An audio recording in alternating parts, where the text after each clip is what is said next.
কণ ভাইটি ভণ্টিসকল, তোমালোকে প্ৰথমতে ৰাজাৰবিলাক চিধা কৰি বহাচোন। ৰাজাৰা চিধা কৰি বহা, এনেকৈ বঢ়িয়া। এতিয়া তোমালোকে কোৱাচোন, আমাৰ কৃষ্ণৰ জন্ম ক'ত হৈছিল? আমাৰ ভগৱান শ্ৰীকৃষ্ণৰ জন্ম ক'ত হৈছিল? ডাঙৰবিলাকে নক'ব দেই, ডাঙৰবিলাকে এজনে নক'ব, মই সৰুবিলাকক সুধিছোঁ, কণ ভাইটি ভণ্টি সুধিছোঁ। কোৱাচোন, ৰামচন্দ্ৰৰ জন্ম ক'ত হৈছিল? কৃষ্ণৰ জন্ম ক'ত হৈছিল?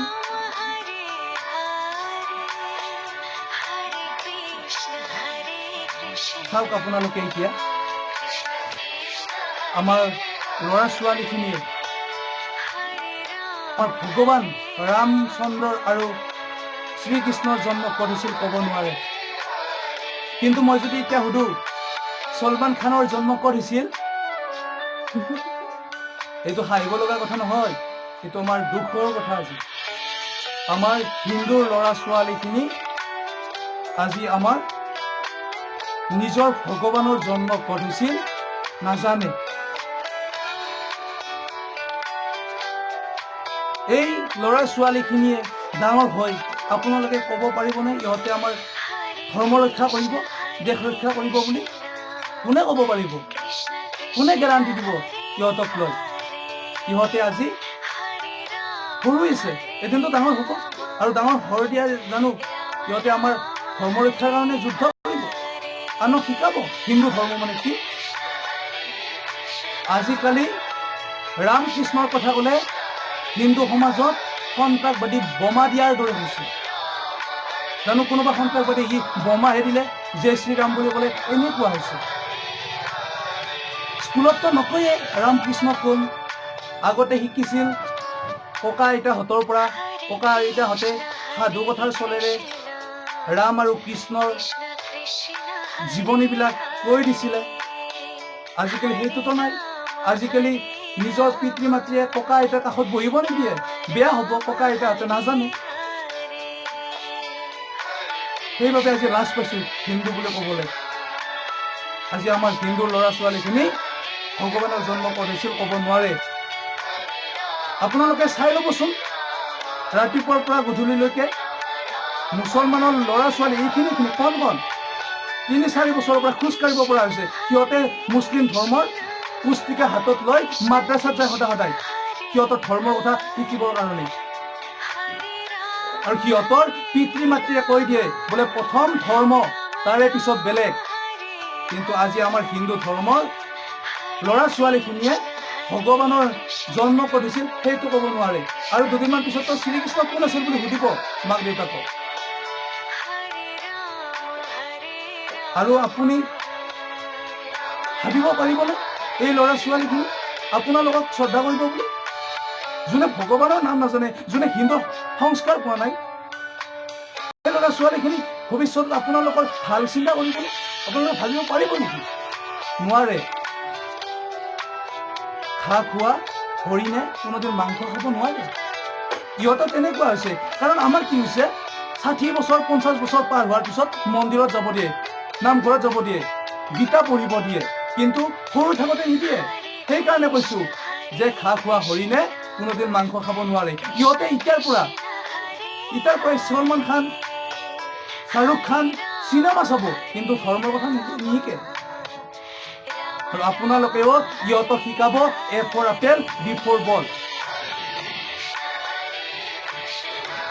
এইবিলাক শিকাই থাকিলে নহ'ব। অকণমান ৰাম শ্ৰীকৃষ্ণৰ চৰিত্ৰ ইহঁতক শিকাই দিয়ক, নহ'লে ইহঁতে এদিন আপোনালোকক সুধিব যে দেউতা বা মা শ্ৰীকৃষ্ণ বা আমাৰ ৰাম কোন আছিল?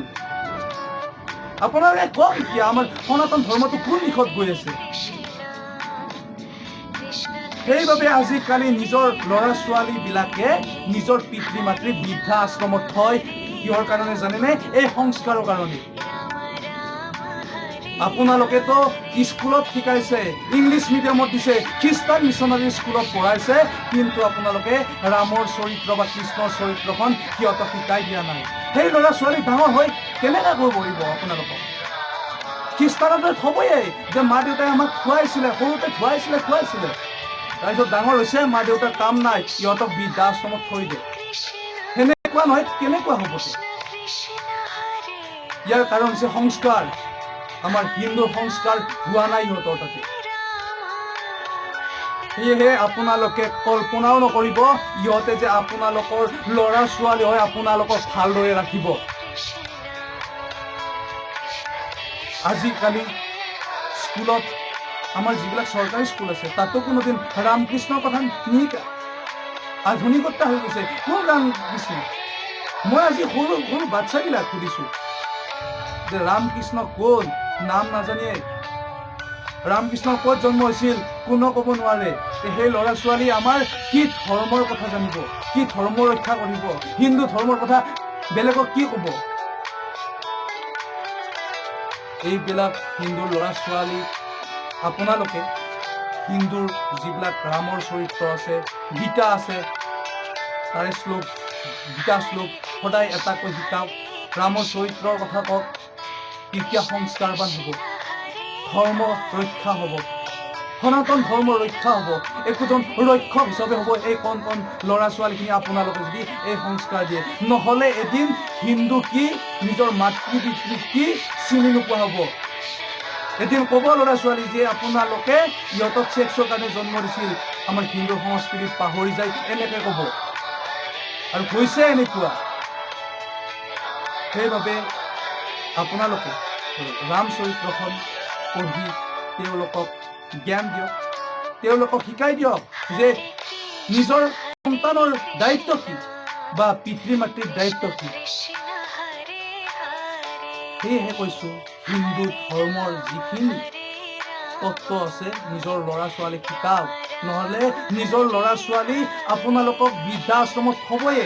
কাৰণ ইয়াৰে মেইন হৈছে আপোনালোক, ইয়াৰে দায়ী হৈছে আপোনালোক। কাৰণ আপোনালোকে সংস্কাৰ দিয়া নাই, সিহঁতক ভাল সংস্কাৰ দিয়া নাই, কুসংস্কাৰ দি আছে।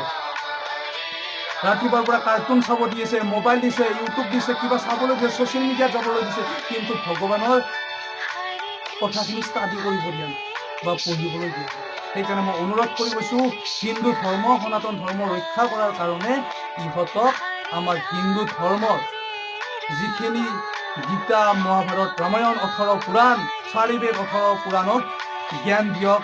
তেতিয়াহ'লে এদিন আপোনাক আপোনাৰ ল'ৰা ছোৱালীখিনি সন্মান কৰিব, শ্ৰদ্ধা কৰিব, আৰু এদিন দেশৰ বাবে ইহঁতে একোজন ৰক্ষক হৈ থিয় হ'ব। ধন্যবাদ। জয় শ্ৰীৰাম, ভাৰত মাতা কি জয়। এই ভিডিঅ'টো যিমান পাৰে আপোনালোকে শ্বেয়াৰ কৰক, যাতে প্ৰত্যেকজন সনাতন ধৰ্মৰ মানুহৰ হোৱাটছএপৰ নম্বৰত যাই পৰে। ধন্যবাদ।